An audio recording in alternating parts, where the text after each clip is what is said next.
saya dengan nama Adrian, NIM 2286309, dan rekan saya Bintang Diniko dengan NIM 2086351. Baiklah, kami akan membuat video tentang wawancara pelatih renang dengan narasumber Coach Juju atau Juwita Ketikasari. Oke Kak, apa kabar sore ini Kak? Alhamdulillah baik. Kakak aslinya dari mana Kak? Saya aslinya dari Bengkulu, tepatnya di Kabupaten Kepahyang. Oh, sekarang Kakak kosnya di mana Kak? Saya ngekosnya di perumahan Lubuk Gading 1 di belakang Pasar Lubai. Oh, Umur berapa Kak? Kalau saya umurnya 19 tahun. oke lupa Kak, Kakak kuliahnya di mana? Kalau kuliah sekarang itu di Universitas Negeri Padang. Oh, udah semester berapa Kak? Sekarang itu udah semester 5. Mau jalan ke 6 ya Kak? Iya, mau Kita jalan lagi ke luas kan? Iya. Terus bagaimana kehidupan sehari-hari Kak? Kalau sehari-hari itu kesibukannya ya untuk kuliah.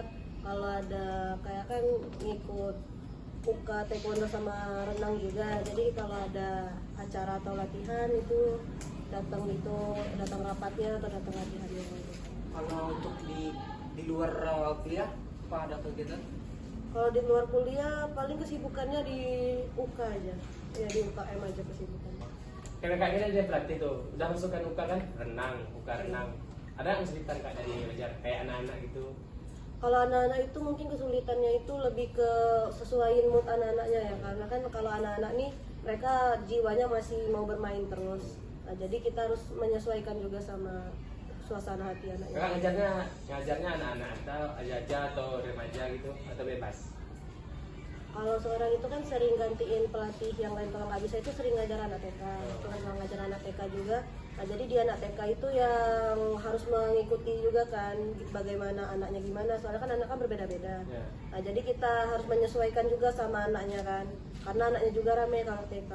Kalau untuk remaja itu pernah ngelatih teman. Nah, jadi ngelatih teman itu kan karena kita sesama besar, jadi kita tahu juga bagaimana dianya, kayak gimana waktu untuk kita ngelatihnya kapan, jadi kita tahu. Nah ini Kak, intinya pertanyaan dari wawancara kita ini Kak, bagaimana Kakak seorang pelatih bisa melatih renang dari orang yang tidak bisa berenang bisa berenang Kak? Umumnya itu di klub BA Sakti ada kalau mengikuti private atau apa itu 8 kali pertemuan. Ya. Nah, di mana itu di 8 kali pertemuan itu bisa ditargetin bisa satu gaya atau 2 gaya. Nah, langkah pertama itu kita itu pada pertemuan pertama kita itu melakukan perkenalan air dulu terhadap orang yang mau belajar renangnya. Udah mereka mampu untuk kita kenalkan air, yaitu seperti kita memasukin kepala. Nah, jadi dia berani dulu memasukin kepalanya. Kita ajarin dulu pernafasannya, seperti megang dinding, terus mengambil nafas ke bawah ini, masuk air, terus naik lagi, masuk air lagi gitu kan. Nah, itu sebanyak 20 kali atau 10 kali. Ini Kak, bagaimana cara Kakak melatih seseorang agar fisiknya lebih kuat untuk berenang coba?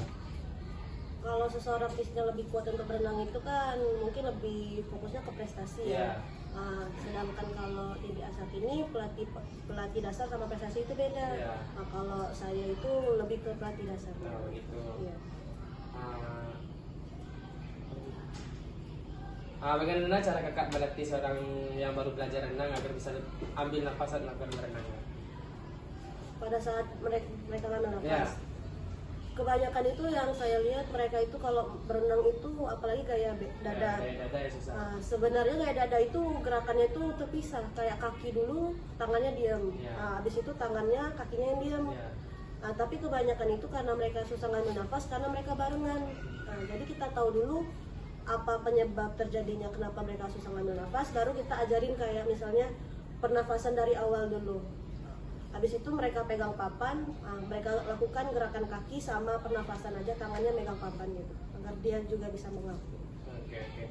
Nah ini Kak, bagaimana cara Kak mengevaluasi kemajuan siswa dalam belajar berenang? Kalau mengevaluasi kemajuan siswa itu setiap kali pertemuan. Ya. Nah, jadi setiap kita mengajar, kita lihat ada yang salah, langsung kita evaluasi, langsung kita perbaiki, agar selanjutnya itu tidak melakukan kesalahan yang sama. Jadi seiring berjalannya waktu, melakukan evaluasi terus menerus. Nah, ada juga kan kakak udah pernah ngajar orang kan. Nah, bagaimana kakak mengetahui kalau dia sudah menguasai teknik-teknik dasar dari berenang? Kalau mau untuk mengetahui dia teknik-teknik dasar dari berenang itu kelihatan dari misalnya kita tes dulu awalnya apakah dia bisa berenang atau enggak. Kalau dia nggak bisa berarti kita ajarin dari awal, berarti dia belum menguasai teknik-teknik dasar.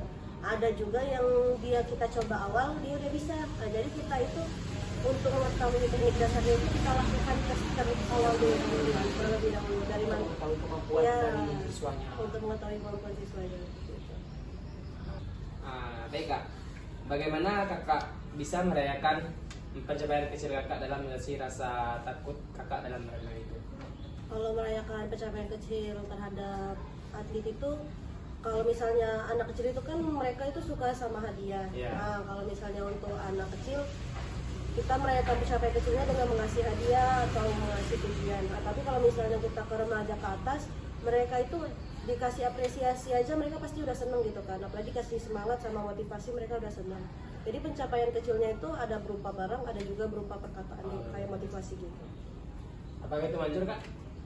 Untuk beberapa orang itu manjur ya, kalau misalnya untuk semuanya kan orang kan beda-beda. Lagi anak-anak Iya, kan, anak-anak kan mut-mutan. Misalnya kita kasih permen, mereka nggak mau gitu kan. Jadi kita harus ada. mintanya agak lain kan? Iya, mintanya Mau agak ini, Kak, lain. mau ini, Kak, ya. Iya, gitu.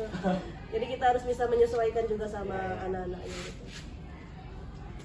Dan satu lagi nih kak, kan bagaimana kakak jadikan seorang pelatih?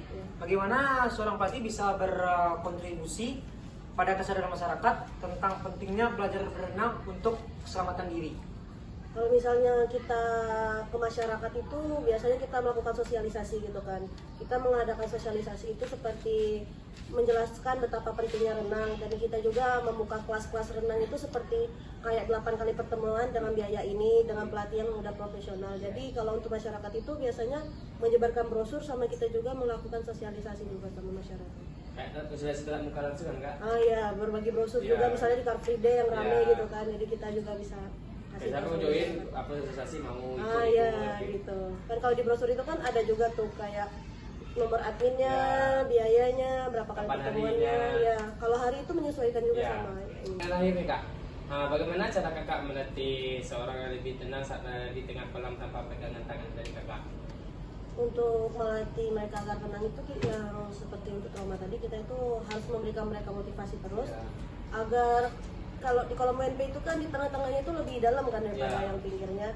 Nah, jadi untuk melewati kolam yang dalam itu kita juga sebagai pelatih ngikutin dia berenang gitu. Jadi dia merasa ada temennya, jadi nggak takut dia kan. Kalau nggak kita dari luar kita ngikut juga berenang. Kalau dari luar ya kita selalu ngasih dia semangat. Kalau misalnya dari dalam juga selalu ngasih semangat juga. Tapi karena kita menemani dia, jadi kan dia merasa berani gitu kan. Jadi dia nggak merasa takut. Oke guys, berakhir sudah wawancara kami dengan coach narasumber Coach Juju Juwita Kartikasari. Oke, sebelum kami tutupi vlog ini, kami membacakan Alhamdulillah. Tutupi dengan Assalamualaikum warahmatullahi wabarakatuh.